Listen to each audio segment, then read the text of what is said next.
Le Grand Matin Sud Radio, 7h, 8h30, Patrick Roger. Il est 7h54, l'heure de Carlier Libre.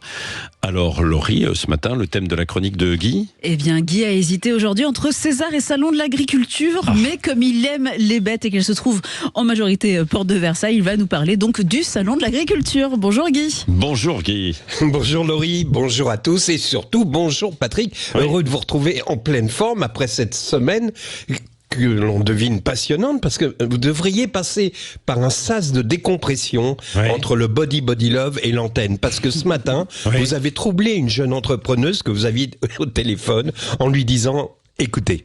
Bonjour. Bonjour. Merci d'être avec nous. Merci d'être avec nous, oui. C'était donc, bah oui, vous l'aviez quitté hier soir très tard au Cap d'Agde.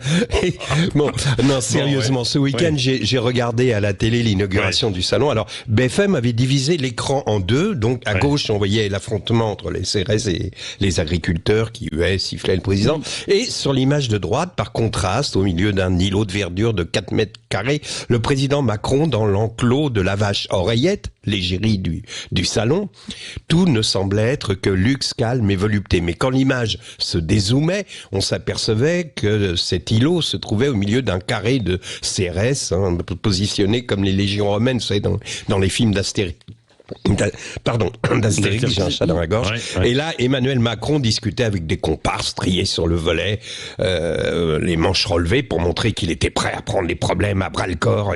Bon, ça m'énerve. Il y a un type à l'Élysée qui a le titre de conseiller en communication du président et qui lui dit « Relevez vos manches, monsieur le président, pour montrer votre volonté ». Depuis Giscard, on n'utilise plus ces grossières ficelles. C'est quand même presque humiliant pour nous. Donc, au milieu de sa légion romaine en carré, Emmanuel Macron, tout occupé à sa com, n'eut pas un seul regard pour la vache Oreillette. Ah, la vache. C'est ça qui m'a fait mal. La déception d'Oreillette, sa tristesse. Parce que dans sa stabulation libre, oui, un peu de technique, la stabulation libre, c'est un système d'élevage qui permet aux animaux de se déplacer librement au lieu d'être confinés. Dans une stabulation libre, les vaches parlent entre elles le soir à la veillée. Elles se racontent les salons de l'agriculture. Quand le président de la République, il y a longtemps, vous savez, celui qui avait le pantalon remonté sur les aisselles, les aimait. Il s'appelait Chirac. C'était le seul qui savait leur parler, le seul qui savait regarder un taureau comme s'ils étaient seuls au monde. À chaque fois, il demandait à son maître d'un air inquiet, comme si le sort de la planète en dépendait. Il pèse combien? Le temps que l'autre réponde, il avalait 3 rondelles de saucisson, un verre de bière, et quand l'autre répondait 700 kilos, il écarquillait les yeux pour montrer à quel point il était impressionné. Il disait « Toutes mes félicitations ». Et il était sincère, et il caressait à nouveau le cul du taureau, juste pour le plaisir, et il repartait entouré de sa marée humaine pour une longue visite. Jamais moins de 4 heures, jamais moins de 12 bières, jamais moins de 15 tranches de jambon de Bayonne, jamais moins de 20 fromages différents dégustés. Voilà pourquoi Oreillette était triste, car désormais, au salon de l'agriculture, comme dans la chanson de Jacques Brel, les taureaux s'ennuient le dimanche.